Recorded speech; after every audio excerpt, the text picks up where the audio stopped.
All right, hello artist. The next clay technique that I want to talk about is coils, C-O-I-L-S, coils. My kiddos start off with a piece of clay, and I do coiling with my 5th graders. I could definitely see it being done with 4th and 3rd grade as well, just with a lot of encouragement and structure. But I give my kids a couple different balls of clay, different sizes because maybe they need to be different lengths. So here we go. To start with the coil, we talk about our hand, the shape of our hand. I use my document camera to show them that. The fact that I'm keeping my fingers out. I like to talk about an eagle taking off. Watch those fingers come out.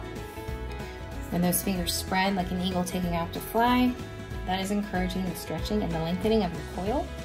If those fingers don't do that and you just keep going back and forth, you may see that lengthening happen, but a lot slower.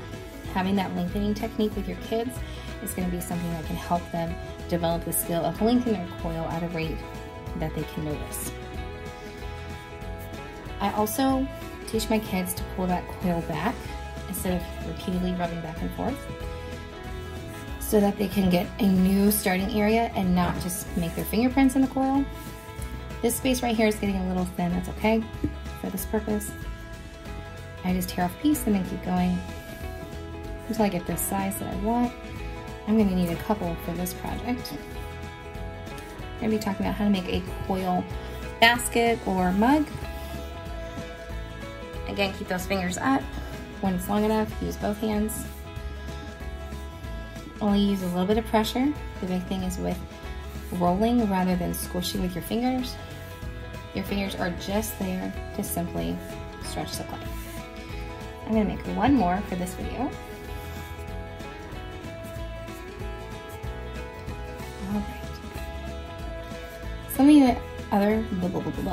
Something else you can challenge your students to do, if you think it's a technique that you want them to practice, is to look at the size.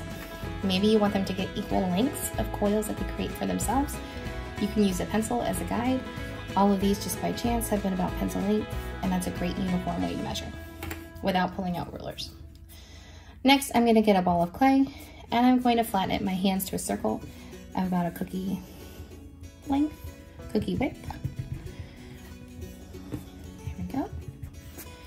Now, if I was using earthenware clay, I would score, slip, and then smooth and or smush and smooth my clay. But I'm using Play-Doh today, so I'm just going to start my coiling. And I'm going to focus on attaching these coils around the outside edge. Now you'll notice that I'm overlapping. That's one of the great things about coils, is they just keep going on top of each other. We want to try to center these coils on top of the last coil that you put down to create whatever you're making to be balanced. And that coil was a little thin at the end, so I'll add a thicker one on top. There are some artists who prefer to leave their work coiled like this. There are some artists who like to go back and smooth their edges, especially with earthenware clay. That might be something you like to do. That's always an option. But this is how you build a coil structure. Thanks for watching.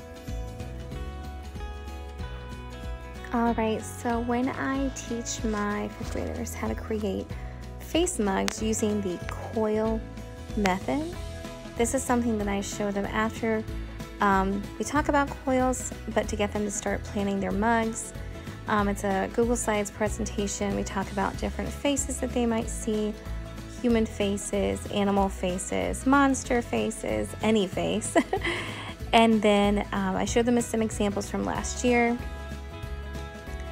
I love these because it shows completely different techniques.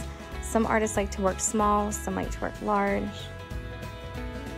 But you can see all of them are working with the skills of sculpting shapes, attaching, creating textures, and you can even see with this one, the way they smoothed, you can still see some of the coils.